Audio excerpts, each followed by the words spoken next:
Well, here's the advantage. If I ever had this procedure done, it would take them about 17 minutes. There's no sex party in my bed. They'd be like, okay, we mapped out the 5 items. Yep, we're good. Let's go. Remember when we first met John McClane? Argyle picked him up from the plane and took him down the Nakatomi Tower at the Christmas party. And the terrorists were overzealous, but it was sweet when they killed Ellis. And with a little help from Alan, John McClane kicked ass. Welcome back to Shat The Movies, the podcast where we answer the question, were the movies we loved when we were growing up really that good? Have you ever caught yourself thinking, why don't they make movies like they used to? Can you still remember spending your Friday night searching for the perfect movie rental at Blockbuster Video? Do you know what Blockbuster Video is? If you answered yes, then this is the podcast for you. I am one of your hosts, Gene Lyons, and alongside me are my co-hosts, Ash, the pre-Christmas miracle Krasinski. Hi, y'all. And Big D, Dick Ebert. It's a miracle.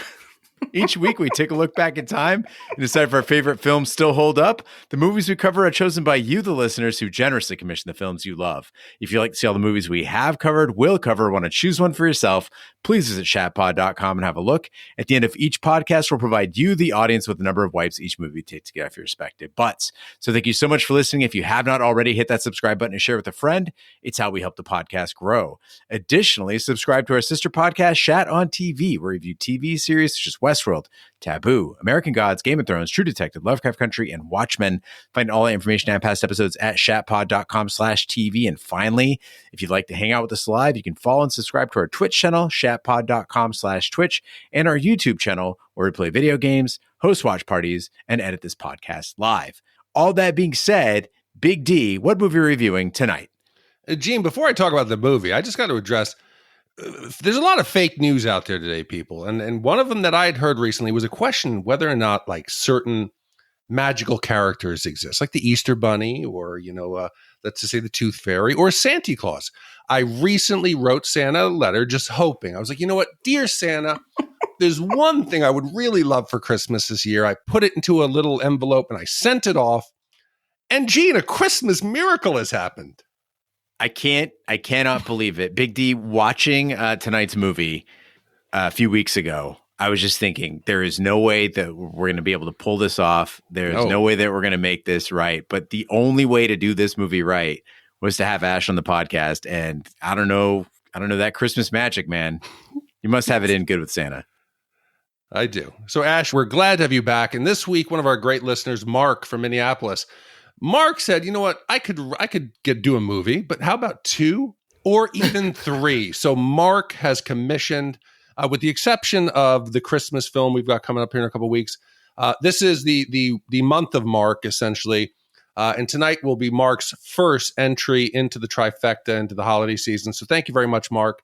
And Mark wanted us to do something again. We've got a Christmas miracle all around, Gene. We've got Ash reappearing. We've got a great movie, and we are into the 2000s, Gene. This is some unfamiliar territory, and this wouldn't be possible to break this barrier without Ash having you here. So we're very glad to have you back for this special episode.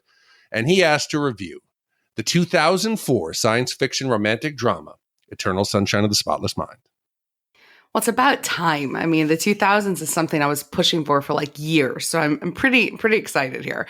But he writes in and says, "Hi, Gene and Big D. I commissioned Eternal Sunshine of the Spotless Mind as a shout out to Ash. I know she's mentioned it as one of her favorites. It's one of mine as well. By the time Eternal Sunshine came out, I was steeped in my movie snobbery days. Back then, if it wasn't foreign, indie, or black and white, I had no interest in watching it. I was the kind of obnoxious hipster who used to say there's a difference between a movie and a film back then. Needless to say, I loved everything about Charlie Kaufman, and Eternal Sunshine did not disappoint. I've never seen a movie combine fantastic writing, emotional depth, and great visuals before. I still think Eternal Sunshine contains Jim Carrey's best performance, and Kate Winslet turns the manic pixie dream goddess trope on its head. The movie definitely holds up, though I can't help but want to fast forward through the scenes with Tom Wilkerson, Mark Ruffalo, and Kirsten Dunst. That said, I have to go the solid 1 white for Eternal Sunshine. And Ash, we all miss you, and we look forward to having you back on the pod soon. Warmly, Mark from Minneapolis. Now, Mark's an interesting case because I feel like I've met 2 types of people when it comes to Eternal Sunshine. Those people who think it is just horribly overrated and not that great a movie, and people who absolutely love it and think it's flawless. But he's in this middle area where he cared enough to commission it, but also thinks it's a one-white movie. This will be a curious one, Mark. I'd like to hear more about it. I got to tell you, though, it takes some pressure off because, like, I have said, I can't tell you, like, ad nauseum how this is my favorite film. And so, like, whenever we review that, like, it's so much pressure when it finally comes up. So I appreciate it, Mark. I appreciate it's not perfect. Maybe there's some issues here. And I wish I hadn't have read your letter before I watched the stupid movie because I couldn't get some of this out of my head with these extraneous characters, which we'll get to in a second. But he may be onto something. Well, Eternal Sunshine of the Spotless Mind is a 2004 science fiction romantic drama starring Jim Carrey and Kate Winslet with Kirsten Dunst, Mark Ruffalo, Elijah Wood, and Tom Wilkinson in supporting roles. The film follows two individuals who undergo a procedure to erase each other from their memories following the dissolution of their relationship.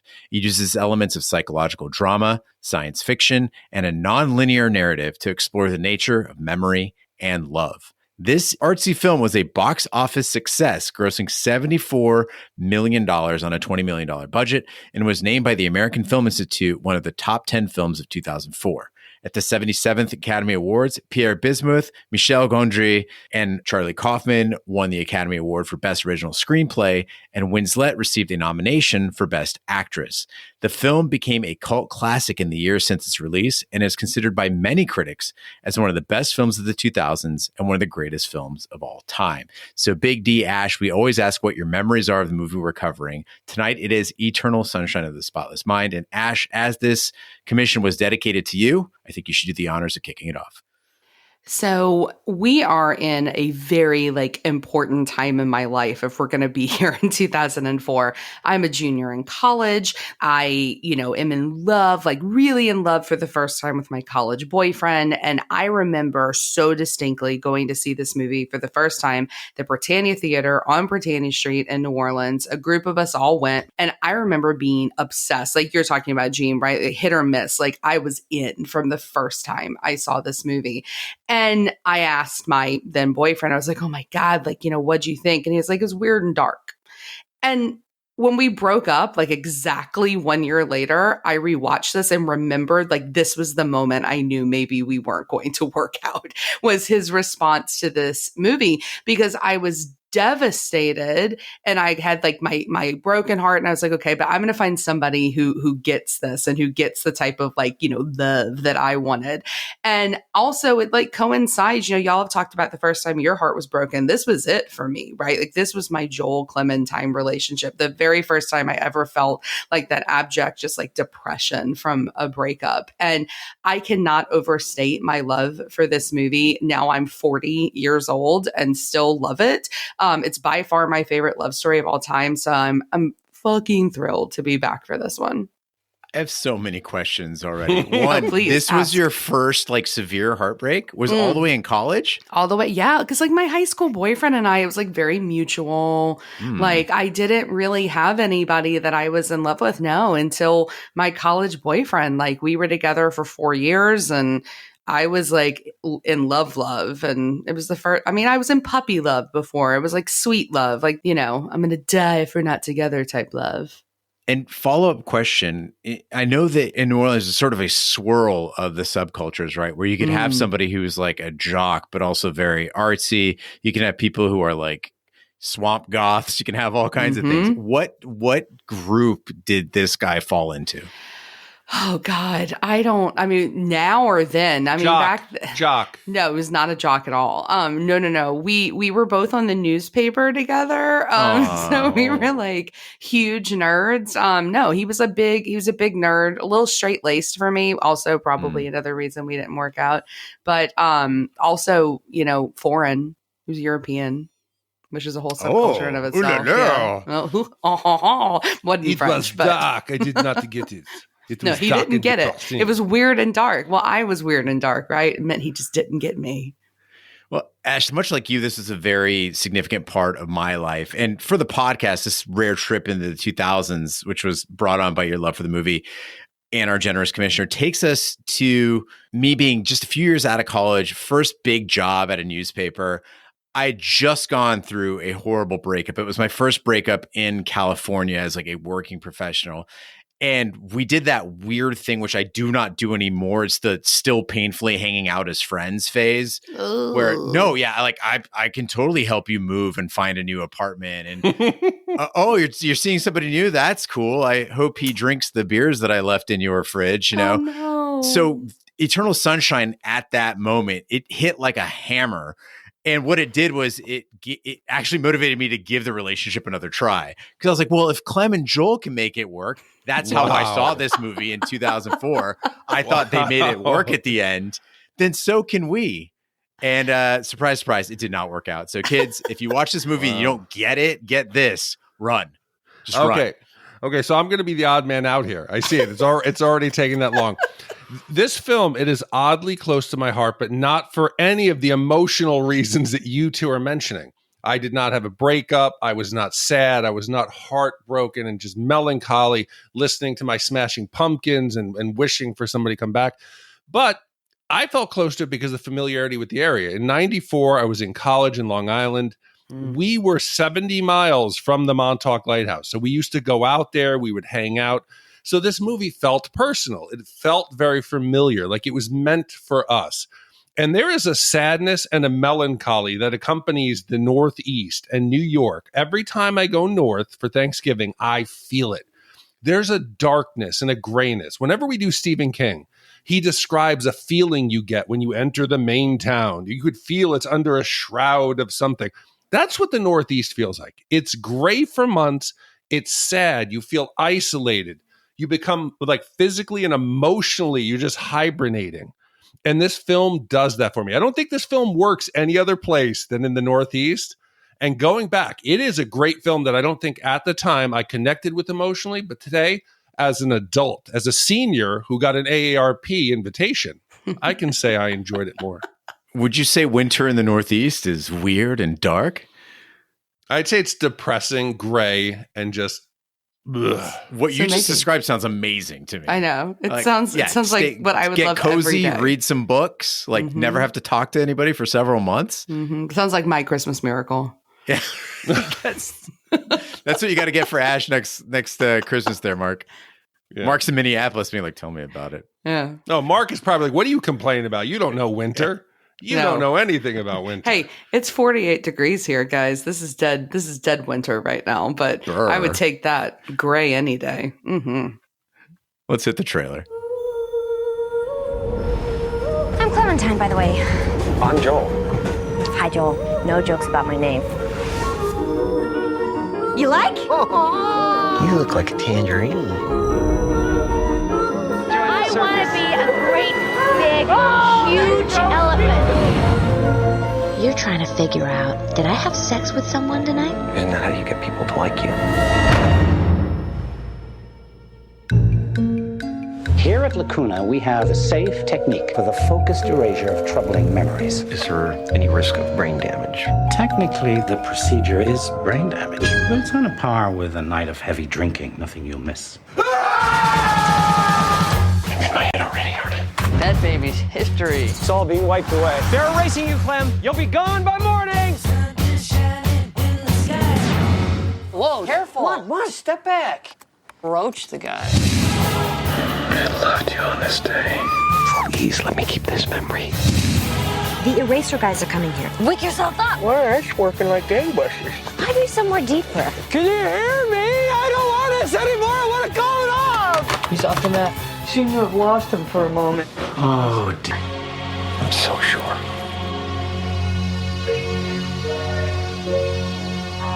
Eternal Sunshine of the Spotless Mind. I want my mommy. This is sort of warped. Joel Barish discovers that his estranged girlfriend, Clementine Krasinski, has undergone a procedure to have her memories of him erased by the New York City firm Lacuna. Heartbroken, Joel decides to undergo the same procedure. In preparation, he records a tape recounting his memories of their volatile relationship. So I already talked about how much I misunderstood this movie as a kid. The first time I watched it as a 20-something, I thought Clementine was a dream girl. I thought that's what the film was trying to portray here is, wow, look at her. Isn't she the best? She was basically the embodiment of why I kept breaking up with my high school sweetheart. So going into college, Lindsay and I were getting along great, except she seemed sort of like wholesome and kind and sort of, I don't want to say simple, but straightforward. And then you see Clementine and she's artsy and interesting and wild and chatty and like infinitely cooler than I am. And that has been like my downfall over and over and over again is I see somebody that I think is cooler than I am. And that's what attracts me to them. On this rewatch, I found Clementine absolutely repulsive. Apparently, I've learned my lesson. She's mercurial. She's a bad drunk. She's screaming for attention in every scene. And she needs that constant validation. Am I pretty? That she'll just reject as soon as you tell her that she is. And I just kept screaming, run away, Joel. Joel, you seem like a decent guy. You're a little boring, but you're not bad. But then I thought about this for several days after watching the movie. And I realized that we see two distinctly different Clementines in this movie. There's present day Clementine.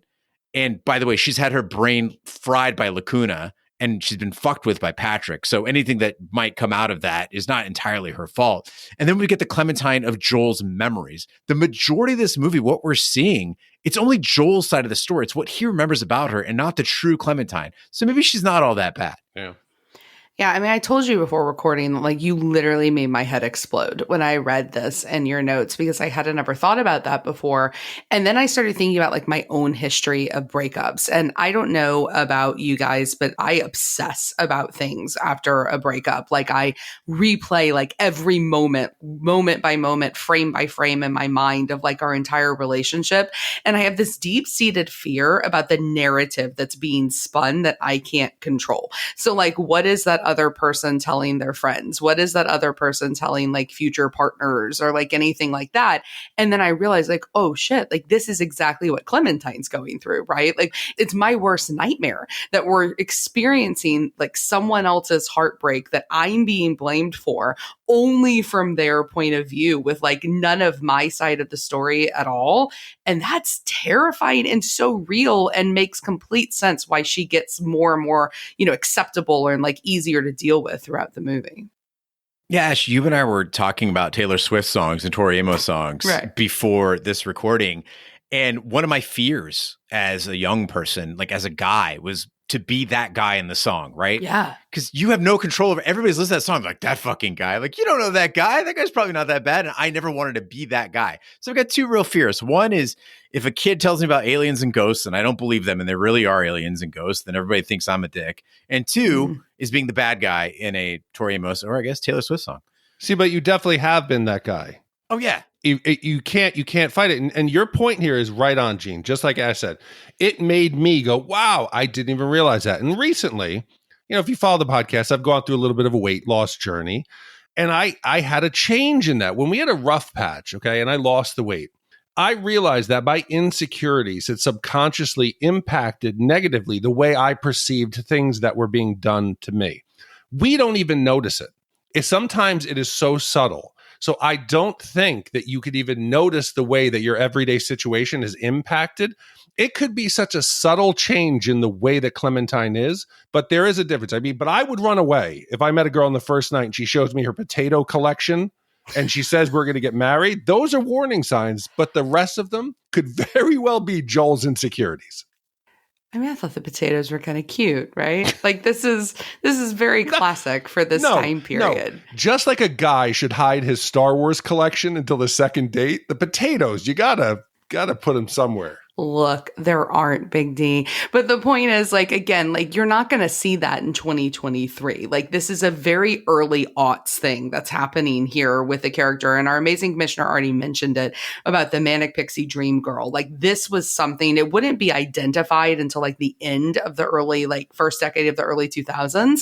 But this girl shows up like in everything in this part of the decade. You've got Natalie Portman in Garden State. You've got Zooey Deschanel in 500 Days of Summer, Q person after person after person. They're basically all the same character. And whether they are making potato art sculpture or they're putting headphones on you because they have epilepsy and they want you to listen to the Shins like you've never heard them before, we're all supposed to fall in love with them the first time we see them.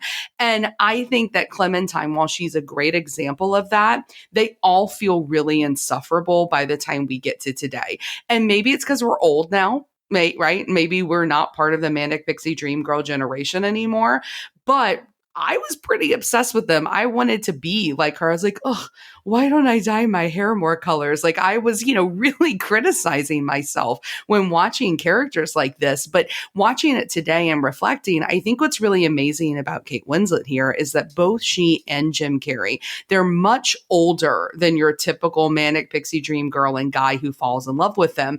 They're clearly in their 30s compared to, the others I mentioned that are early 20s, mid 20s at the very most. And there's something off-putting about that because it's cute in your 20s to have no drive and be all quirky, but it becomes like a real ick factor once you hit your 30s when you need people like, I don't know, like to be responsible and pay their own bills. And I think the movie does a great job of showing this. And because of it, it makes like Winslet and Carrey both feel equal because he's ick because he's stuck and he's depressed and won't do anything about it. And she's ick because she's just been too quirky for too long. So it makes sense to me, like why they get together. That's a great observation, Ash, because when I think of Manic Pixie Dream Girl, I always think of like Scott Pilgrim versus the World, right? Yeah. And that sort of like that relationship that he has. And when they're kids, you don't ask questions like, don't you have to go to work? Like, how are you paying your bills? Like, we see her, she's working in the bookstore, but like that, it seems like she sets her own schedule and can disappear for several days at a time. And you ask those questions when somebody's in their 30s. You don't ask those questions when somebody's 15, right? If you don't show up for your shift at McDonald's, it's not the end of the world. And thinking about it now, another thing that really rings true for this movie is all those manic pixie dream girls that we did grow up with, right? Or people who are trying to emulate that typically ended up with really stable, quiet, normal guys, which is what you see here in this Joel and Clementine relationship. Yeah. You better, because if she ended up with a guy equivalent of herself, that would be a disaster. You got to Sid and Nancy. Right. They got to balance each other out. But I mean, I think you're right. You don't ask those questions. Whereas like today, if I had to go back and enter into the dating world, like I'd be like, what's your credit score? Like, how much student loan debt do you have? Like, I would ask those boring ass questions now. Like, do your potato sculptures, but do you have a 401k? Like, and we don't do that when we're in our early 20s, but it makes sense like that the two of them, because their development is like equally arrested, right? And I didn't pick up on that when I was in my early 20s watching this movie. But I will say the other thing that I think that this movie does a great job of showing is it shows how breakups in a way, like things fall apart in a very specific way for most of us. Like we all have very similar breakup stories because I think it's a very like shared experience for what those breakups look like. And for me, at least, and a lot of my friends, it all has to do with the resentments that just grow and grow and grow. And then eventually becomes like a total dam and there's no love anymore that can get through because you just can't stand to even like look at this person anymore. You can't stand to be around them. And there's an irony here that a lot of times like you resent partners for what attracts you to them, like from the very beginning, like it's the reason you wanted to be with them.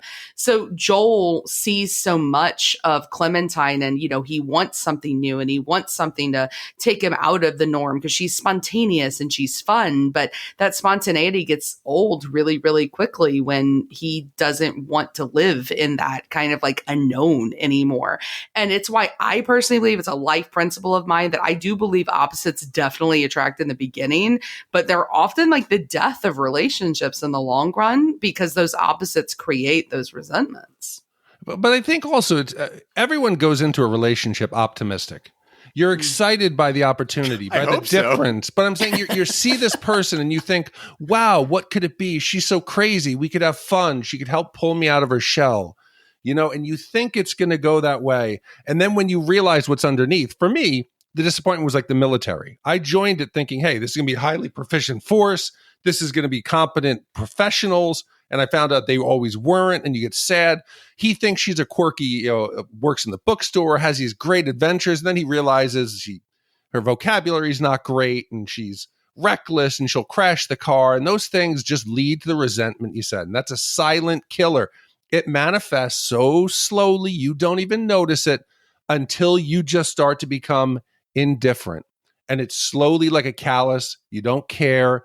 the little things annoy you, and you're just it's the death of a relationship. Yeah, I've looked at so many older couples that have stuck together, and I can tell they don't really like each other. Like, they don't want to be around. They're happy to talk to anybody other than their husband or their wife.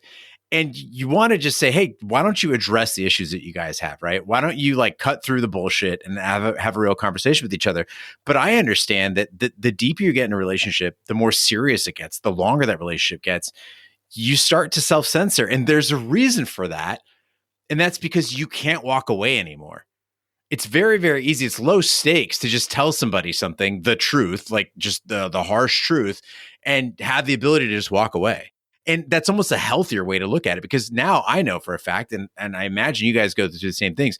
There's just certain shit you just don't bring up because you have to sit in the same room. You have to sleep in the same bed. You can't just say whatever the fuck you want anymore. That's so nihilistic. That's so sad that you believe that. You're telling me, yes, that there aren't things that you would, if you had that conversation with Vanessa and came to a resolution, would drastically improve your relationship, but you don't say that thing because you know it could also blow up in your face. And then you've got to spend that car ride, that dinner, the next 20 years of your life together, and that you can't unsay the thing. I think in the past I have, and that's what I hinted at in the beginning. There was times of insecurities where I didn't. And I found recently being opened and having better comms that has helped. See, I think you're misunderstanding, though. It's not something that like about your insecurities. It's about the other person's insecurities. Like, I have like a laundry list of things I cannot say to Tom because I know that if I use them, or if there's certain like topics that I bring up, Christmas being one of them and my family coming in, right? Like, there's things I just fucking avoid until it's like, oh, wait, tomorrow's the 24th. So everybody's going to be here, right? Like, it's just easier that way and deal with that fallout than it is to go through 3 or 4 weeks of dealing with it. And I think that's how you like find peace in your relationships, is you figure out like how to tread lightly around certain stuff. And as long as it doesn't matter a lot, then you're a lot happier because of it. There's a really true moment in this movie when Clem and Joel are walking through the flea market, and she brings up that she wants to have a kid. Mm-hmm. And his reaction to that is like, do you really think you can raise a kid? And it's that sort of thing where you can't say it to your partner, but you're also like, what the fuck? Like, I didn't think this moment would come. Are you serious? You think you can raise a child? That sort of thing. You know, it's hard to navigate. You can't say the obvious, which is, Clem, you would make a terrible mother. And at the same time, you can't not address it. And so you're caught in this catch-22 where, you know, eventually it's going to come out. Yeah, I am gentle occasionally. I am gentle with certain things. Right. So like, since we're having transparency here, like Vanessa's religious, right? So she believes in doing the tithing. You know, she can listen to this podcast, right? But she's not, because we swear. So why are you lowering your voice? Because she's in the house. She could hear me out the door. That's why I'm lowering it here, because I'm trying to avoid confrontation, as Gene just said. That's what I'm doing. For those of you who can't see this podcast, which is everybody, Big D is sitting in a room filled with Vanessa's sister's things. Right. He's like, no, this relationship's totally fine. I've got nothing I need to say to her. I never keep my mouth closed. I'm totally good with all of this. Sometimes I'm gentle. It's been here for 2 days. It's been here. So what I'm saying is, like, things like that. Yes. So she does the tithing. I don't agree with it. So yes, there are times that I do dance around that, like, hey, but not with big things. Oh, fuck. We all do it. Yeah. Sarah does a thing, I do not understand it, where she will take the last crumb, the last teaspoon of anything in a container and put it back in the refrigerator. Well, just finish it. Just fucking finish it. This isn't the Great Depression. Just finish it. And I've learned to just shut up about that because there's no point to it. I mean, like, Tom doesn't close drawers. Like, he leaves them open like a monster. And monster. I can't tell you how many fights we had. So now I just silently, like, I used to, I would not say it. And then I would, like, I found myself passive aggressively closing them loudly. And now I just silently push them closed because it's just not fucking worth it. Okay. I do. I realize when Vanessa leaves, I tend to have things disappear from the house. Like I, when we first got married, we had mixed match all the plates and the glasses and shit. That shit drives me nuts. So she went and I replaced them all with matching glasses. So you're lots of fun. Dude, you're psychotic. I am. I'm going to have a potato collection soon. Big D is the reason why everything looks like a Chipotle now. This restaurant is too eclectic. None of this shit matches. I'm going somewhere with chrome. But the other fear that this movie brought into my head, though, is when I start to wonder if my partner's getting sick of me. Because that's another thing that you see. There's a scene where Joel is reflecting on the dining dead, where the people who go to restaurants with one another, but they don't talk to each other or seem interested in their partner. And we've all seen this. It makes me sad as hell. I've always been terrified of being that person. And so as a result, I talk fucking nonstop at the table. I'm always thinking of something interesting, something I read in the newspaper, etc. And then I started thinking, fuck, do I talk too much? Because Sarah, she's not a big talker. And so I talk a lot at the dinner table, sometimes with no response. And then she brought it up in our wedding vows where she's like, I'll always be there to listen to that story about the thing you read in the newspaper. I'm like, fuck, I got called out at the wedding. But, when's the point where that person where it goes from being cute to being terrible? You're hitting on one of my worst fears, right? That like exists. It's like, call me ugly, call me, lame, not cool, whatever, but don't call me uninteresting. Like that is my biggest fear, is that the people around me will think that what I have to say is not worth it anymore. And I'm not talking about like the general public. I mean, like the people I choose to let in my life, that they just listen out of politeness. Oh, it makes me want to vomit. No, and maybe that comes from our generation, Ash. Maybe that comes from what we were raised on, because we talked during So I Married an Axe Murderer about how like avant-garde everything felt in the 90s, right? There was poetry slam and philosophizing at coffee shops and going to see your friends' bands. Like we all had to just be very interesting. That was commonplace and cool. And in Eternal Sunshine, we get a look at, in 2004, what we were being taught is the fantasy person, right? People will, as you mentioned, bold hair colors, people sketching at diners. Like God, we wouldn't dare go to a coffee shop or diner without our sketchbook or our journal that we were going to write in, or building birdhouses. You just don't see a lot of that in modern film. It makes me wonder actually about like kids today. Are they as concerned with being interesting? I certainly haven't seen it in any modern film where people are walking around with sketchbooks or dyeing their hair like that. And I just wonder, like, is the dream of being the artsy loner dead? But I feel like they were forcing it. They were trying to be interesting. They were trying to be out there, and they were being giant dicks.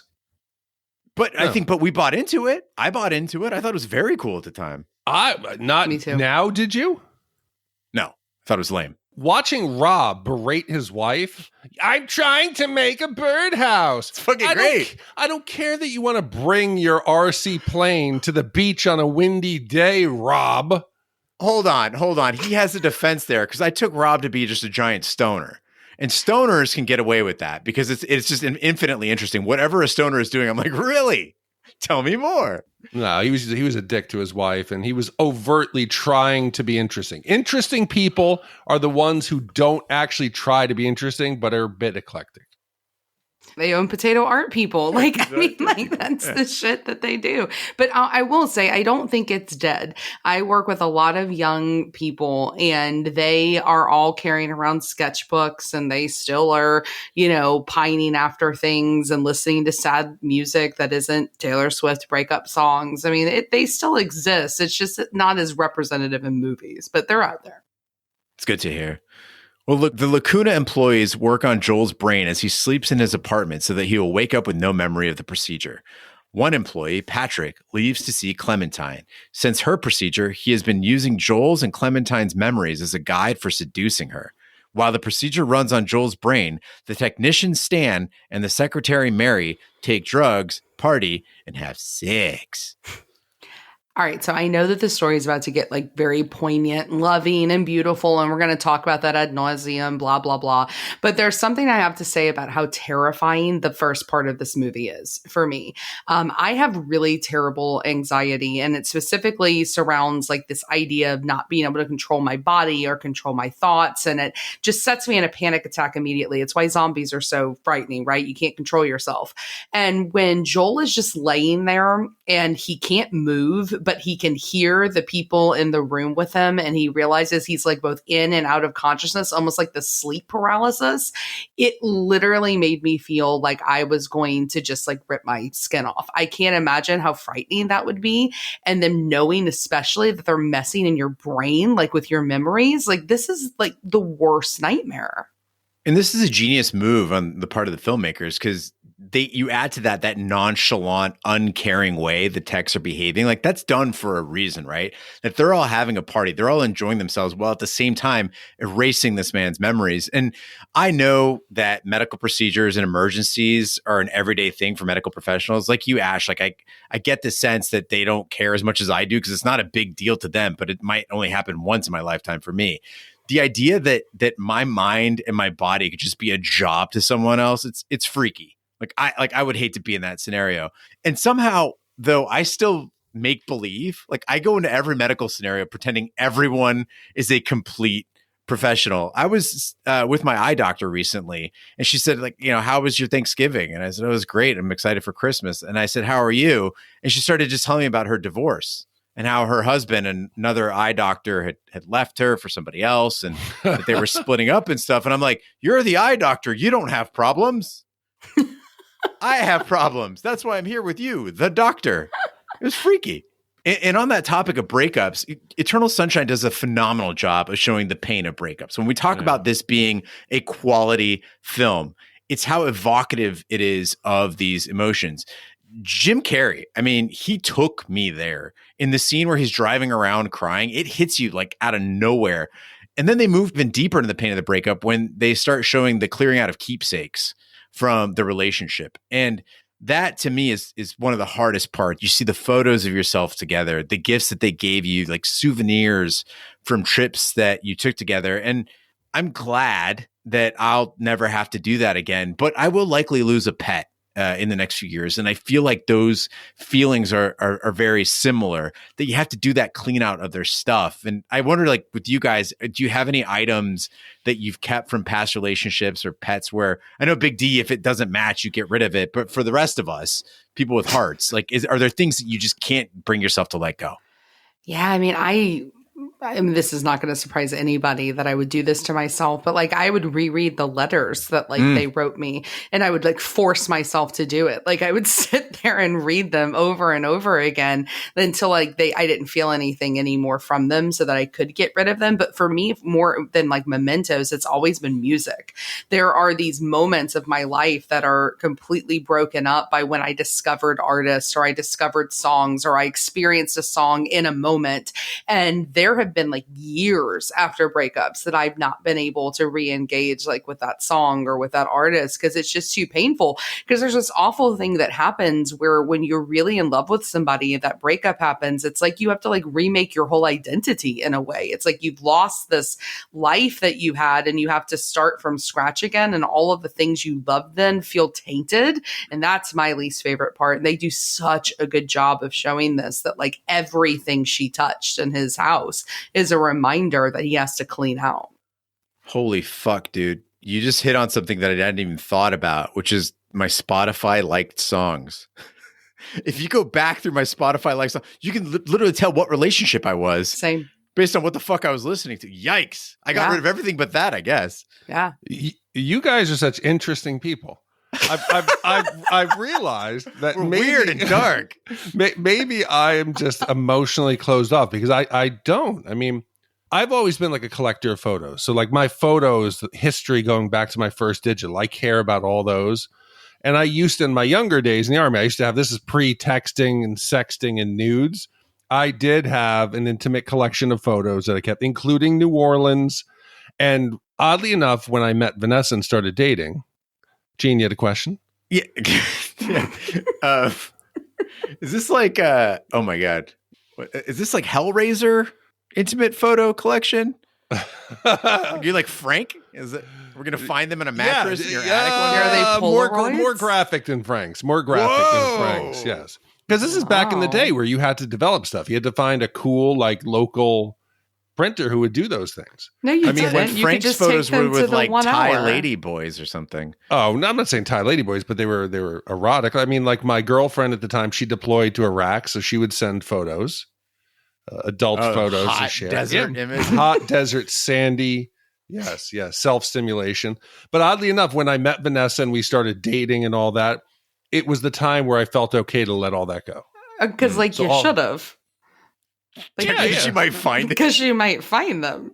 No, I told her about it. She's known my history. She knows the Mardi Gras story. She knows all about that. That's not hidden. That's true.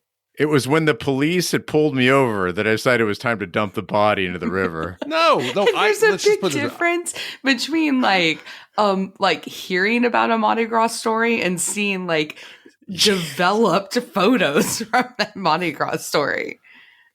Okay, so I It's made very the right different. move. Yeah. Yeah.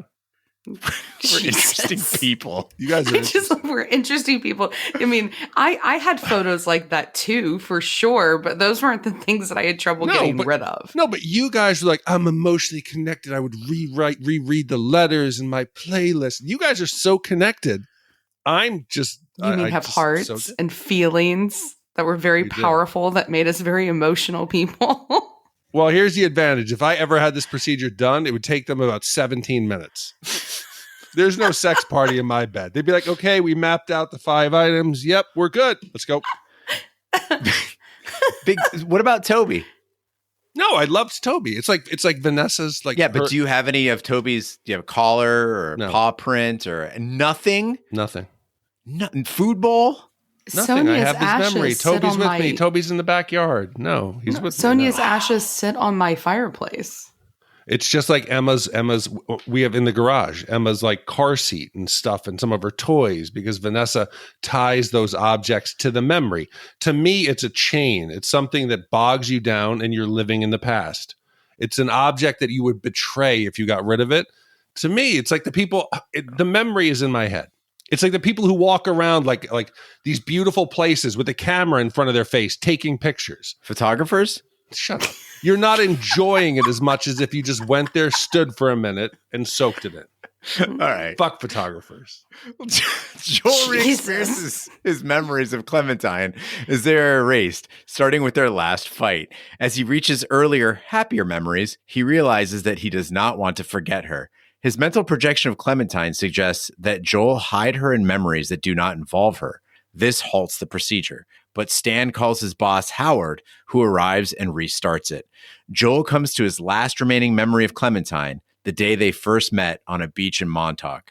As the memory crumbles around them, Clementine tells Joel to meet her in Montauk. So, Gene, we talked about your fellow interesting people before. And because Clementine walks around, she's proud to be how she is. And she's, oh, I'm quirky. I'm different. I'm what does she call herself? I'm impulsive. And I'm like, why do people tolerate character flaws and then mask them as something else, right? When I hear somebody say, oh, I'm just honest, I'm outspoken, I like to say it how it is, immediately I'm like, okay, this person's going to be a problem. Clementine is not impulsive. Let's take away the fact we're seeing this through Joel's lens, right? She is flat out reckless. She is unstable. She's probably a little damaged, but she's a good-hearted person, but she's got issues. And people do it all the time. Oh, he's got a temper, but they'll say, no, he's passionate. He's passionate. If you're an asshole at work, you're not ruthless, you're driven. Do we all do this subconsciously, that we hide our flaws as something? I know, Gene, you have a history of destroying whiteboards. Yeah. And one of your coworkers I met said, oh, he's just so talented. He's so passionate. I'm like, that motherfucker, he breaks whiteboards. Yeah. No, I mean, I don't think I've ever done that, excuse my own behavior by attributing it to some positive adjective, but I do hate when people do that. The fucking worst to me is when people are like, I'm a visual learner. Like there's some people that aren't. Like, I can't learn if you show it to me.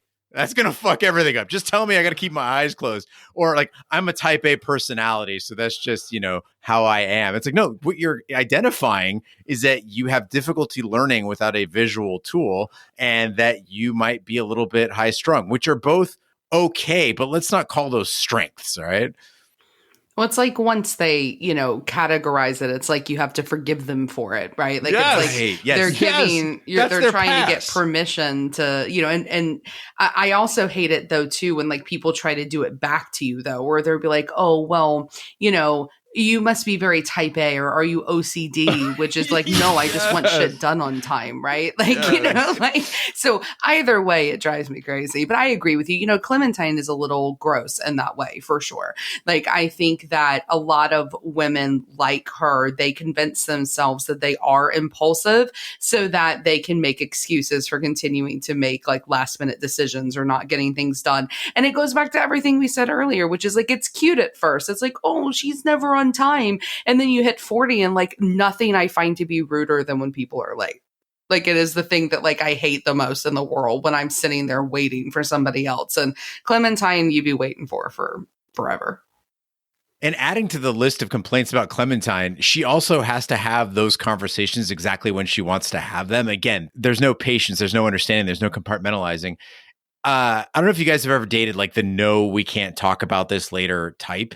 It happened to me once when I was living in Ohio, and it was awful because I would start to self-censor because I was terrified of saying the wrong thing and ruining a good time, right? So you've invested in going to a restaurant, going on a trip, maybe you're at the movie theater, and you know that one wrong word is going to cause that person to demand a conversation right then. It could be at a family event. And I'm not saying people should compartmentalize all the time, right? Like it's not okay to just delay. And it is important to be kind with your words. But as an adult, I think you have to understand part of being an adult means there's a time and a place to hash things out. And it's not always in public or when you're experiencing something that you might not be able to experience again. Yeah, absolutely. But hear me out here, because this is going to be a place where I'm going to defend Clementine, because I have dated Joel.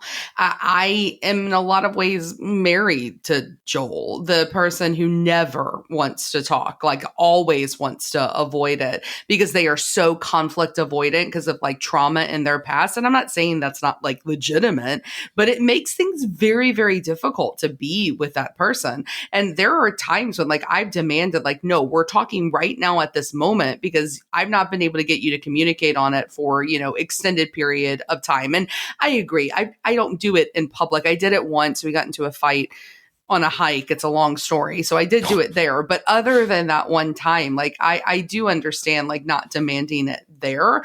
But I am really personally like triggered by the scene where Clementine is talking to him in bed. She's got her head on his and he says, constantly talking isn't necessarily communicating. And she says something that I think is really true that I have said before, which is, I want to know you. Like you can feel that like desperation for her, and he totally blows her off. And that is a really shitty type of person to love sometimes. You see, I'm someone who likes to talk now. If there's an issue, I would like to talk, but I can wait as long as the other person doesn't weaponize control of when you talk about it. Because there are people who use it as a power play. I'm going to control when we talk about this. Either they realize they've done something wrong, they want to buy time to come up with an answer, or the people who just walk away. That shit makes me want to explode, because that's just like you're completely dismissing any of my feelings. I understand, Gene, we don't want to ruin the dinner, the lunch, whatever we planned. That's fine. But you shouldn't do it just as a way to control the conversation. Yeah, I mean, time and place. One of the things I learned, believe it or not, I went to a course on conflict resolution. And one of the things I learned... was that employer mandated? No, this is back when I was an RA. And one of the things they told us is like, hey, if you've got a problem resident and they're drunk, don't have the conversation with them when they're drunk. Wait until they sober up. It's not going to go well. And I've had so many times when somebody wanted to have a conversation, I'm in a relationship, we've been drinking, and they're like, they want to talk about that thing. I'm like, this is not a good time. Let's wait until we're sober, not out at the bar where we're yelling like over music or whatever. And they will not take no for an answer. And so that starts a whole horrible chain of events that you just can't stop.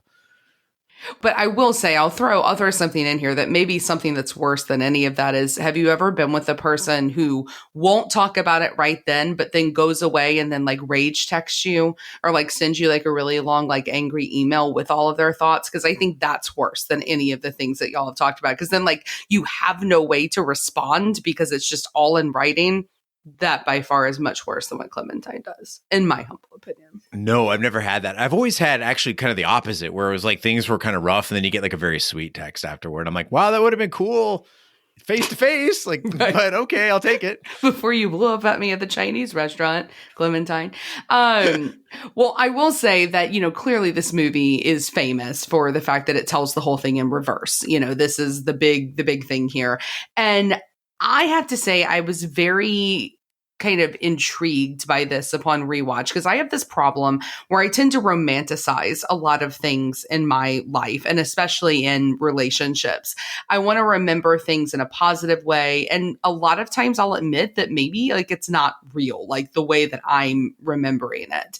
I've done this to my own disadvantage multiple times to stay in relationships like way far past their expiration date, because I try to focus on those good times, because I try to give people the benefit of the doubt, right? Like, okay, well, I fell in love with them for a reason, so let's remember the reasons I fell in love with them. And what I love that this movie does is it doesn't romanticize anything in that way. It shows how awful, not just that people can be, but also, I mean, let's be honest here, like how awful like love can be, and falling in love and being out of love, like how much that hurts. And it helps us kind of answer this question that I think often gets asked about two people, which is like, why the hell are they even together? Why are they still together? And I think we're meant to ask that all throughout these first scenes with Clementine. I think all of our reactions to her is exactly what Charlie Kaufman wants us to have when we look at her. And we would go, why would Joel be with her? And then we kind of see those layers peeled back. We see why he fell in love with her. She over time becomes this sympathetic character to both the audience and then again to Joel by revealing it in a way where we find ourselves feeling the same kind of pain as his breakup. We're sad that he's losing his memories. And there's this moment in this scene where all of a sudden it hits us, and it's brilliant, where we're like, no, why is he losing her? When 10 minutes before we think she's completely annoying and really cringe. I'm going to need like the emotional Shat coloring book to help me out here, because I'm emotionally missing. I think Clementine, she's honest with Joel. She right up front, she says, too many guys think I'm a concept, or I complete them, or I'm going to make them feel alive. I'm just a fucked up girl who's looking for her own peace in the world. Don't assign me yours. She is honest and upfront. Joel is in the relationship for what it can bring him. He's kind of reclusive. It brings him out of his shell. She's that interesting girl. He changes. Yes, okay, I'll do it. He does things he normally wouldn't. He lies about how he feels. I got to respect her for the fact that she's out there. You know who she is. Whereas Joel passively is the main problem. I like the way they frame Joel, though, in this film, because too many times we've got she's quirky, he's quirky, and their quirkiness sort of comes together, but they're really like opposite sides of the same mirror. In this case, I really like the fact that Joel, like you said, Big D, he doesn't really have a lot going on. Like he's just sitting on the steps on the beach, and she comes up and talks to him. Both times she comes up and talks to him, and he's just kind of there. He's not particularly interesting. He's not particularly awesome. He's just a guy. And the reason he's talking to her is because she's the only woman that'll talk to him. And in the end, she says, you've changed me, where she's complaining in her tape. He brings her down. He changes her from who she is. More and more, I think Joel's the bad guy here. I don't know. I don't think either one of them is. Like, I think that's kind of the point, is that neither one's the bad guy. But, I mentioned just a second ago that there's this scene, the last kind of big conversation, loving conversation they have. They're in the bed, they're underneath the covers, and it's this really beautiful moment between these two characters who are in love with each other. And she asks him to tell her that she's pretty, and she tells him to never leave him. And like, it's very sweet the way he responds. And while we may have not had that exact experience, we've all been there. It's this moment where you figure out that you're in love with someone when they expose themselves, when they expose their vulnerabilities. And it's this really special moment to just know, okay, this is my person. And this movie captures that moment so well. Like, that is such an authentic scene. It makes me emotional every single time I see it, not just because Joel is losing that, but also because I remember what that's like. And even through every bad breakup, even through every like really shitty end, like I remember those moments, and they're so special. And when Joel starts begging to let him keep just that one, I cry every time in the movie. And again, it isn't because I'm worried that he's losing Clementine. It's just I can't imagine losing those moments that kind of define us in the relationships we choose to have with other people. Yeah, that's it. Like, that is the distilled meaning of this film. No matter how bad a relationship was, there is some part of it that you would never give up for anything. I can point to every person I've ever loved and tell you that one moment that was beautiful and priceless. And honestly, like, even finding out that the person was fucked up or a liar or a shitbag, that moment for them wasn't even authentic, it doesn't matter. I own that moment for myself. And even if I were to give up all the other memories, I'm not willing to give that one up.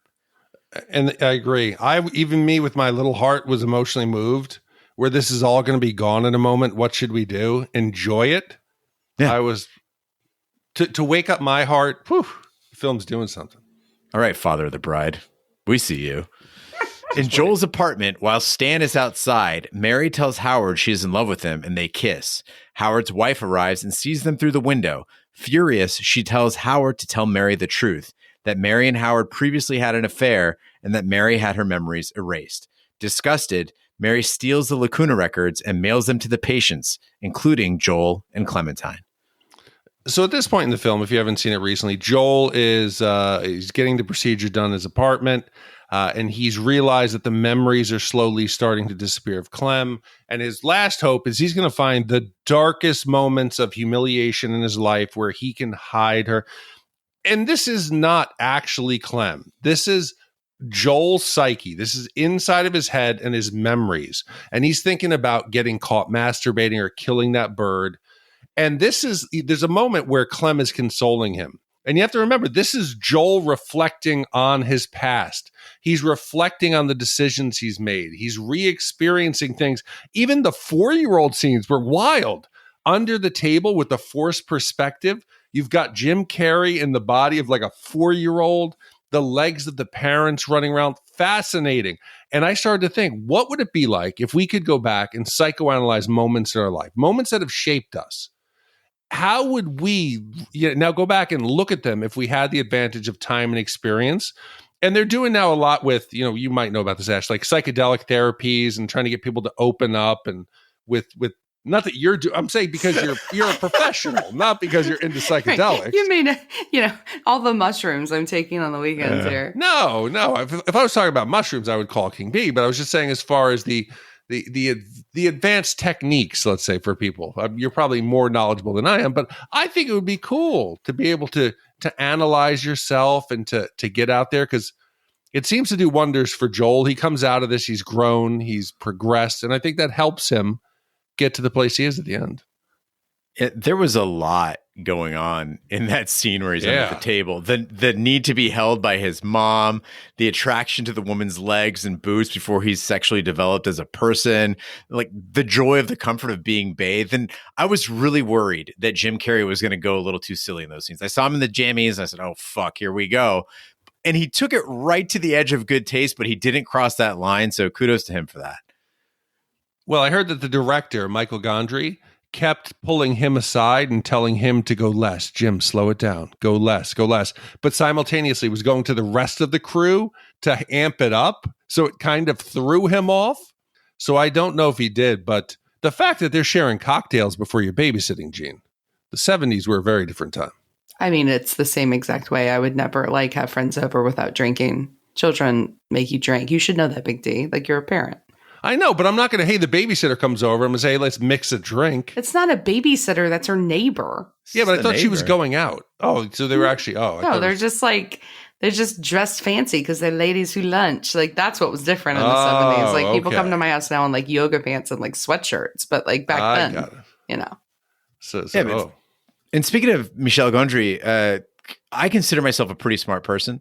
If you were to tell me, Gene, we want you to depict things like a man wading through his memories and trying to protect them as a team systematically erases them, and then the man takes in new information from conversations happening in the room where he's unconscious, I would have zero idea of how to do that. I wouldn't know where to start.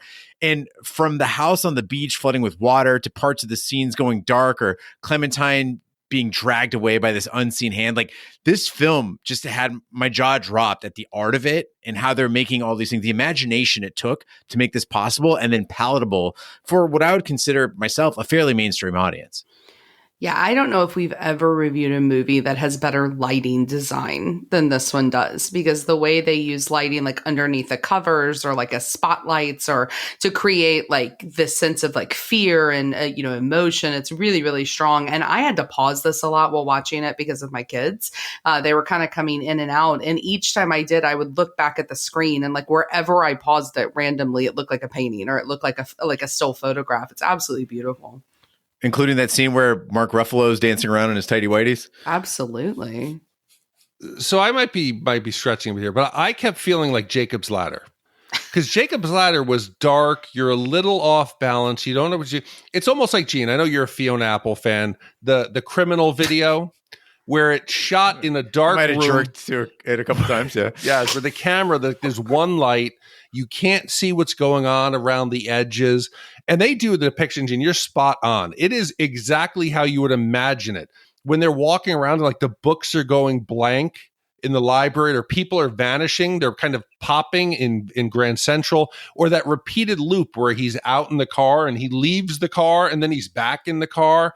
And later on, the memories where they're faceless, those all felt like Jacob's Ladder.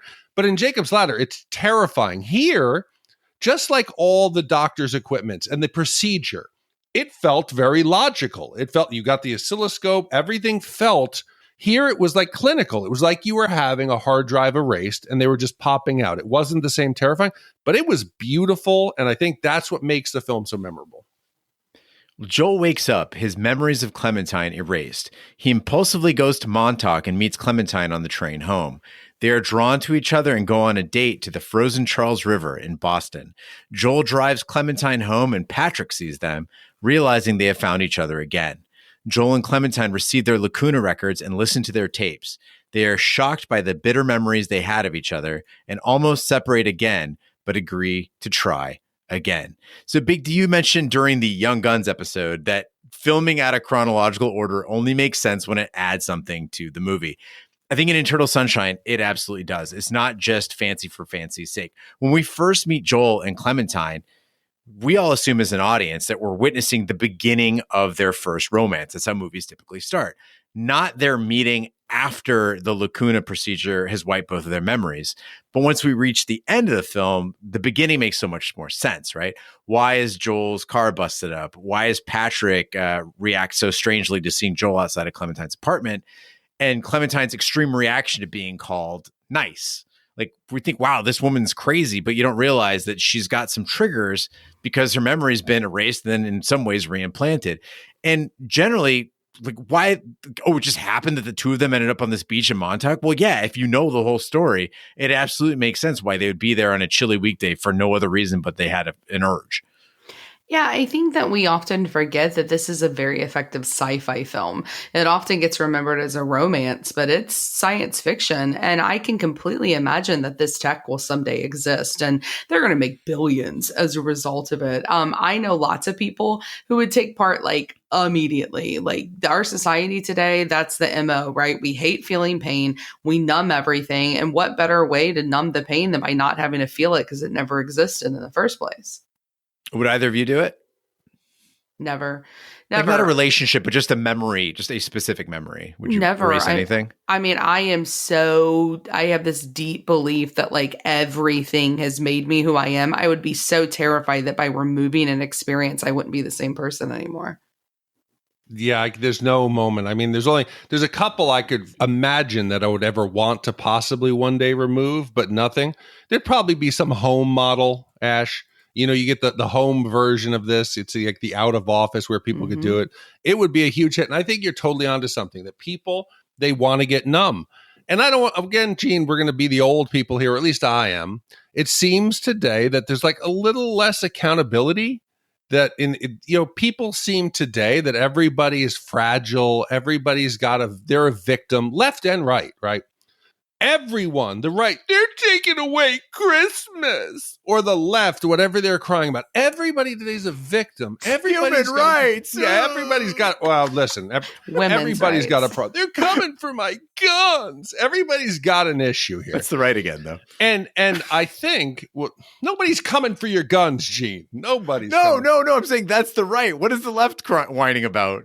But I'm saying whatever it is, they feel like they're victimized. That's the point I'm saying, is that everybody feels like their lot in life, whatever it is. You say, I didn't succeed because of affirmative action, or I didn't get promoted. People have these. Okay, Gene, I'm going to put you in that machine soon. I'm going to put the colander on your head, and I'm going to map out all of the memories of this episode. But this technology, people would use it, Ash. They would use it every single day, multiple days. Even in the movie, Mary gets the call, no, sir, you can't make your third appointment in 30 days. And it made me think, so something Vanessa said a while back. She said, in Brazil, depression doesn't really exist. And I'd be like, what the hell are you talking about? Depression exists everywhere. And she goes, well, what it really means is that in Brazil, they look at it kind of differently. And it's usually socioeconomic, is because they kind of accept their lot in life. Hey, this is where I am. I got enough money for my family. Maybe it's because the extended families usually live together. Hey, my life is what it is. I'm good. I'm going to have the best of my life. Here, I think in America, this would be like the mental health or the psychological version of Wegovy. That shit pisses me off. That's a shortcut to losing weight. That's not actually helping you address the issue. I think this technology would go gangbusters, just like Wegovy. I had a lot to say about what you just said. I think I do agree that addressing depression is more readily done in a more developed nation, right, or a more developed society, right, where you have the vocabulary to discuss it, you have the structure to discuss it, you have the level of education to discuss it. Not saying that Brazil doesn't have those things, but I'm saying socially in general, Americans have just more of a, and I'm saying this as an Iranian, right? Like, so I can say this about my own people too, that it's just like, it's just shit that they haven't dealt with yet. Like, it's things that they haven't gotten to. And maybe that's out of necessity. Maybe that's out of lifestyle, et cetera. But I think it is the fact that, that there certainly is a difference in the way that it's done. But I know that you're not saying that depression doesn't actually exist. Of course it exists there as well, like clinical depression, like actual imbalances and such. But yeah, that there's a different way of attacking that for sure. And that Americans would be much more likely, as Ash said and you said, to use this. Whereas in, I think, other parts of the world or other cultures, the idea of erasing a memory sounds ridiculous. Crazy part, though, is that along with that in America, though, you would have, the internet trolls would go ham on this shit, dude. They would research you and relish a chance to fuck up all the hard work. Oh my God, it would be a whole thing. There'd be some cool term for it where you find a person online that had the procedure, then you go find out all their shit, and then you start emailing them or just leaving them cryptic notes on their fridge. Well, and I think that this was made like at a very particular time, like before the internet, like is what it is today, because this would be so much more complex today. You could remove it from the person's mind, but removing the footprint online from social media would be like all but like impossible. And I think that that's what's so different is like I found it to be like so quaint that like they got a little note card in the mail that was like, don't mention it. It's like she changed her number and like that was it. That was all they had to do. Like forget like scrubbing, Twitter and Instagram and Snapchat and, all of the things. Like it would be a huge arduous task now. Yeah, I'm sure they could find some way around it with some deep fakes, remap it, have people convinced it didn't happen. But so now we're going to get to, we're past all of their history. We're now at present day. We're going to see what is the ramifications of what they've gone through. Is there a chance for them to have a relationship? And they get these brutal truth tapes, like you said, in the mail with your card. It's not just, and that's from Mary, who's obviously going to go to jail because that's a violation of the HIPAA rules.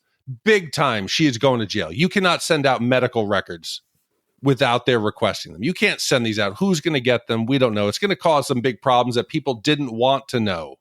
They had their memories removed for a reason, and now you're reopening all those wounds. Mary, not everybody banged their boss. Somebody might have lost a child. Somebody might have gone through some horrific experience, and now you're going to re-victimize them. But we get this view now into the real dynamic of this relationship, and we're going to see how it's going to play out. So Clementine, she takes one approach to the tapes. She thinks, I don't feel that way. I don't know why I would have gotten there, but hey, these are me. I apologize. I'm totally sorry. Joel, on the other hand, immediately becomes defensive. He starts making excuses for his tapes. Oh, I didn't mean that. Oh, I didn't feel that way. Joel can't even be honest to himself when they're discussing the night at the beach, at the beach house. And he says, oh, I wish I had stayed. No, he doesn't wish he had stayed. He left for a reason because that's what he wanted to do. So now they're right back there and he's making excuses. He's hiding his true feelings. He's blurring his emotions. I think if they get back together, they're going to last maybe a year this time. Half what they did in the past, because Joel just cannot change and he did not grow at all. Yeah, this was the first point in the movie where I kind of turned on Joel. Because what Joel is doing here, it's like leaving yourself a massive warning label on a booby trap door and then just opening the door anyway. But even worse than that, like you said, Big D, it's like opening that door and then apologizing to the person who laid the trap. And I think giving that relationship a year is generous. I don't think it goes past that afternoon, honestly. I don't know. I'm going to be strangely going to be the optimist here. It's a role I don't normally play, guys. But I was looking back on reviews of this movie, in prepping for the pod and just kind of thinking about why this movie still resonates so much, almost 20 years later. And I found this one from the AV Club that I think is really spot on. And the quote says that it's the rare film that shows us who we are now and who we're likely, for better or for worse, forever to be. And I think that's kind of one of the points they're leaving us here, that yes, everybody wants to be better. We want our relationships to be better. We want to go back to exes and want to make sure that it works out a second time because we're still in love with them or want to be with them. But I think the reason why those so seldom work out, and maybe for Joel and Clementine it won't work out, is that it's not the other person that needs to change most of the time, but us. It doesn't mean that other person is broken or wrong because we don't work out. It's often something in us that we find not compatible with them. Because here's the deal. I don't believe that people change. I believe that, we may get better and we may improve, but, we're kind of always the same. We're always going to have the same issues to deal with. We may get better at dealing with those issues, but they're still going to be there. And I think that's what, if people do find love, that's what makes it special. Because I don't think this will be a surprise, but I don't believe in the fairy tale. I don't believe in the butterflies because none of that shit lasts. It feels good for 5 or 6 minutes, but that isn't what makes a lasting relationship. I think what makes love special is when you find someone who's willing to put up with the fact that you aren't perfect, that they look at you and they realize you're going to make the same mistakes over and over again, that you've got issues, that you've got trauma, that you've got all this baggage and hangups that you bring, but they choose you anyway. And Joel and Clementine may not make it, but they are making that choice in that moment to say, okay, I see you. And I almost would love to have a tape to tell me all the shit that person has so I can evaluate and make that choice. And that's why this is my kind of love story. Because it's realistic, because true love is not love that's always happy. It's love that people choose to have. And I think there's something really kind of amazing that they make that choice. Yeah, having that tape would be fucking awesome. Right? Okay, here's what you're getting into. Right. You still want to do this? Because I spent years trying to find a flawless person. I know it sounds stupid, but really, I would do that. I was like Seinfeld, right? I would just evaluate. As soon as I found the one thing that's nope, that's not going to work. You've got this little problem with you that's not going to work. And surprise everybody, they don't exist. Everyone's got fucking problems. Yeah. No one's perfect. And I wound up marrying Sarah, who has all kinds of issues. I'll say it flat out, but it's not settling. And I think that's the mistake I always made, is I would look at people and they would get married and I would go, well, they're just settling. That person's clearly a fuck up. Why would you want to be with them? You must have just gotten tired of trying and you just want to, shack up with somebody and call it a day. And instead, I figured out that the key to compatibility was finding someone so exceptional in specific ways that the flaws became insignificant, right? And this isn't like opposites attract sort of thing where she has a temper, but I'm calm. It's not that. It's not that kind of trope. Sarah and I are both angry people. We can't sit still. We talk mad shit about everyone, right? It's okay because also she is deeply selfless. She always puts herself last. Like, it just works for us. And that's super cool. I think that's way cooler, like you said, Ash, than the fairy tale notion. It's like, hey, you fuck up. You fucking rule it at other things that mean more to me than the ways that you're imperfect. And that's fine. Shit, I got to ask both of you. If you could have right now your partner's tape, would you listen to it? Absolutely. Yeah, 100%. Yeah. Oh, 100%. Big D, I spend so much time, and Sarah will tell you this freely. I ask a question, but the question means something else. And the question is, how you doing? Are you all right?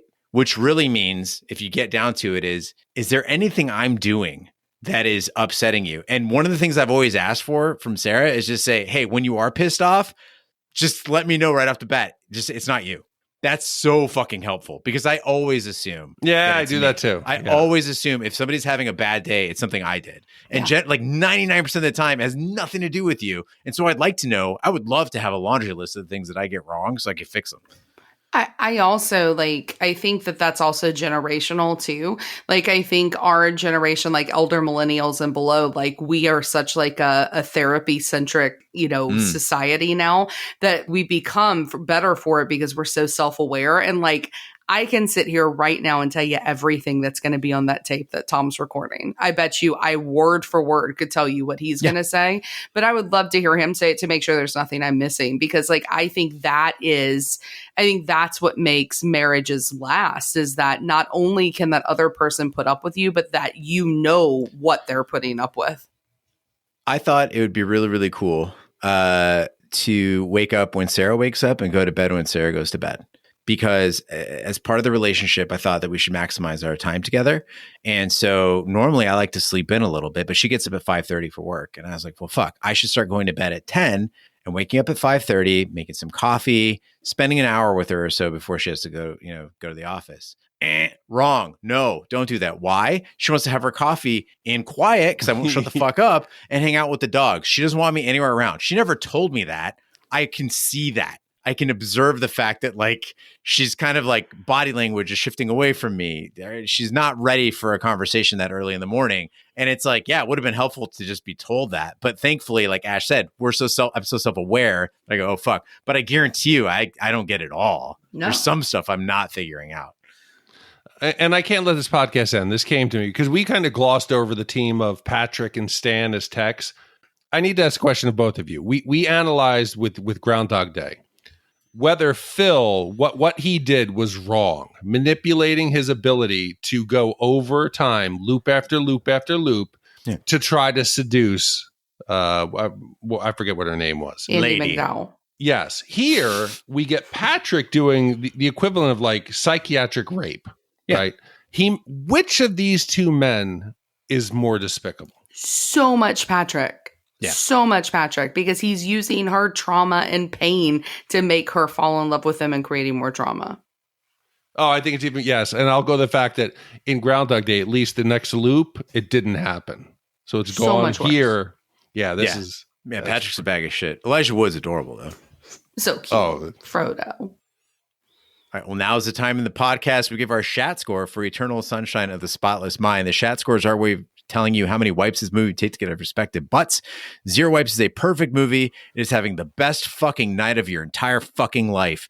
And 5 wipes is an absolute disaster of a film. It is brain damage on par with a night of heavy drinking. Ash, we'll start with you. What is your wipe score for Eternal Sunshine of the Spotless Mind? So I wanted to make sure to be as objective as I could be, because everybody knows how much I love this movie. And I'll say this. I think that from the outset, Mark, you hit on a really good point, which, I mean, look at this pod. We've literally been recording for an hour and 20 minutes, and we barely mentioned Mary, Stan, Patrick, like that whole storyline. I agree. It's really not as interesting. I understand they needed something else. They needed other characters in here so it doesn't feel like an episode of Black Mirror. But I do think that, they're not really necessary. Some of the humor falls a little flat in some places, especially with those guys. But this movie is still by far my favorite film of all time. It represents what I think is like this really beautiful human experience, which are love and relationships and what love can look like and what it feels like, which is often blissful. Sure. I mean, that's a great part. Falling in love is the greatest high in the world. I stand by that. But love is also really, really painful a lot of the time, whether it's ended or whether you're in it and things are tough. And here's the deal. Jim Carrey is utter perfection in this movie. He is so wonderful in it. It's a masterclass in what acting can look like and how acting can make you feel. I'm going to give it 0.5 wipes. It's as close to perfect as it can get without being completely perfect. And I just think it's wonderful. I agree with you 100%, Ash. There is a perfect story in this film. There's a singular narrative in this that's played out to perfection, but it's not a perfect movie. If we can shit all over Krull and Willow for aspiring to be epic and failing, then we should salute Eternal Sunshine for daring greatly and nearly reaching perfection, because it is doing things that other movies would not dare to do. It is tricky. It is elusive. It's a dangerous movie to make, because one poorly written line, one bad performance, one incorrect illustration of memory or the essence of love, it could turn what would be an otherwise brilliant motion picture into a laughingstock. Like, this movie in the wrong hands would have been ridiculous. It's brave. It's beautiful work that, as you said, Ash, it only comes up short during a few attempts at humor that just don't hit. And I think, yeah, like you said, an extraneous storyline. So I'm going to go right there at a half a wipe as well. So I think you're right. Brave and having a plan are worthless unless you execute it. So for that reason, Gene, I will give it credit for that. They could have easily gone all just had something that sabotaged. At no moment was I pulled out of this. Even the xylophone music in the beginning didn't pull me out of it. And for that, I can't in good conscience say this is worse than Red Dawn. I can't. Oh my God. I can't. So for that reason, I have not missed that. For that reason, I have to say this is a 0.5 white movie. It is emotionally impactful. It got us talking about some of our inner workings, and I really love the performances. For all the things you guys said, I think it's a 0.5. When you said xylophone music, I immediately just thought, speaking of the wrong hands, this movie in the hands of like Wes Anderson. Oh my God. Would have been terrible. Ugh. Bill Murray running around wiping people's memory. Would have had a random slow motion sequence where Joel was running through his memory set to like a Rolling Stones B-side track. All right. Well, with half a wipe across the board, that gives us a unanimous half wipe score for Eternal Sunshine of the Spotless Mind. So now that ties this in the 20 spot, Gene, with a couple other big time films: Aliens, Edward Scissorhands, Princess Bride, The Shining, Forrest Gump, and Internal Affairs. Internal Affairs, always there. I love though that Edward Scissorhands and this one is in the same spot. That feels so right. Guys, this is a Christmas miracle. It really is. I missed y'all. Oh, we missed you too. Missed you as well. We'll see. Maybe this could turn into Hanukkah and we could have 10 days of glorious celebration. Clearly you're not Jewish. Shit, I thought it was 10. Okay. The Jews are 8. Listen, they don't have Hanukkah in Brazil. And we apologize to everyone out there. Don't you remember Adam Sandler's 8 Crazy Nights? Like, Baruch atah Adonai. I did not know it was 8 days. Sorry about that. I should have thought of that. It's late. Yeah. All right. Well, Big D, what movie do you have coming up next week? Gene, next week, grocery store clerk Simon occasionally sells drugs from his cash register at work. So when soap opera actor Adam and Zach come looking for ecstasy on a quiet Christmas Eve, they are surprised to find Rana covering his shift. Desperate for money, Rana decides to become an impromptu drug dealer, unaware that Adam and Zach are secretly working for obsessed narcotics officer Burke. This came out in 99, and it was commissioned again by the month of Mark T. So, Mark, thank you very much. And I don't know what to say about this film. Oh, it's so good. Or it was good. It was good in 99. I don't know if it's good today. It has its moment. It has a very young Timothy Oliphant in it. Well, then being it's a very hot drug dealer. So there's that. Isn't Topher Grace randomly in this? Who is he? Or is it Scott Wolf? There's that Topher Grace. The guy from that 70s show? Yeah, I feel like he was in that. And then Scott Wolf is in this, right? From Party of Five? I haven't heard that name in a while. Yeah, Scott Wolf he plays Adam or Zach. I can't remember. He plays Adam. Adam. It's like Jay Moore's in it as well. Yeah, it's like your late 90s bingo card. Tay Diggs is in this. Shut up. Yeah. Okay. He plays Marcus. Oh, Melissa McCarthy? Yeah, she's actually Katie good in Holmes? Really? It's the first movie I've seen with Katie Holmes in it, I think. I'm pretty sure. Anyway, it's not bad. It's not bad. It has very late 90s rave vibes. That part's pretty cool. But it is Big D. You're going to call it out over and over for thinking it's way cooler than it actually is. It thinks it's very fucking cool. Okay. And that's our commission for the And that's our review. There you go. So kids out there, light up your menorah and then pray to Hanukkah Harry, and we'll see what happens. Maybe Ash looks at her schedule and decides to come back. All right. Well, big thanks to Ash. Big thanks to Mark for our month of Mark. And thank you to all the commissioners who make this podcast possible. That concludes this week's episode of Shat the Movies. Be sure to follow us on social media and share with a friend. We're on Facebook, Twitter, Snapchat, and Instagram at Shat the Movies. Email us, host@shatpod.com. Support the podcast by shopping our Amazon affiliate link, buying our merch, or by commissioning your own movie. Find all the information by visiting our website, shatpod.com. Also, check out our sister podcast, Shat on TV. We review TV series such as Lovecraft Country, Westworld, True Detective, Taboo, American Gods, Game of Thrones, and Watchmen. Find all the information on our website, shatpod.com/TV, wherever fine podcasts be found, including Apple Podcasts, Google Play, Stitcher, and YouTube. Be sure to subscribe. And if you stop by Apple Podcasts, please leave a 5-star review and let everyone know how much you love Ash. And for those of you who are glad that she's gone, on behalf of my co-hosts, Big D and Ash, I'm Gene Lyons. Join us next week for the following movie. So what are you up to tonight? We're going to this party tonight, this warehouse thing. Some sort of rave thing. Is this gonna be cool? Yeah, I guess. Does a British guy still work here? We went to Vegas for the weekend. The British guy usually hooks us up. Let me see what I can do. Give me a number. I can't believe you're selling allergy medicine. Oh, we're out of that. We're down to chewable aspirin. I think I feel something. It's really smooth, isn't it? What do you want for Christmas, Claire?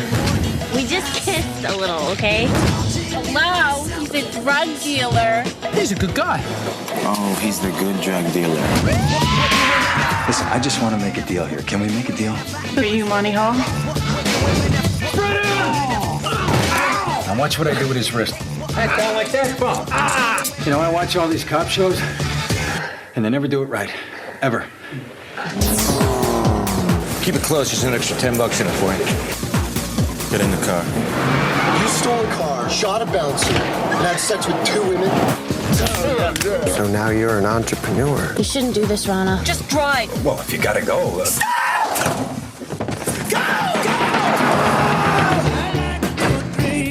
From Doug Lyman, the director of Swingers, Tay Diggs, William Fichtner, Katie Holmes, Breckin Meyer, Jay Moore, Timothy Oliphant, Sarah Polly, Scott Wolf. You know what I like best about Christmas? Mistletoe? The surprises. When there's nothing to do. So, Zach, would you say you're open to new things? Accept what you've done. Is your British ass happy now? When you've gone too far to stop. There's no body, there's no crime. We'll put her in the trunk. Stop! What? Stop it! What? It's a Miata! This spring. Yo, man, I told you my mother's mother was Your mother's fun. This ain't roots. If you were any less black, you would be clear. Nothing will take you farther. It's stuck. Oh. Give me that gun! Go. It's alright, I'm okay.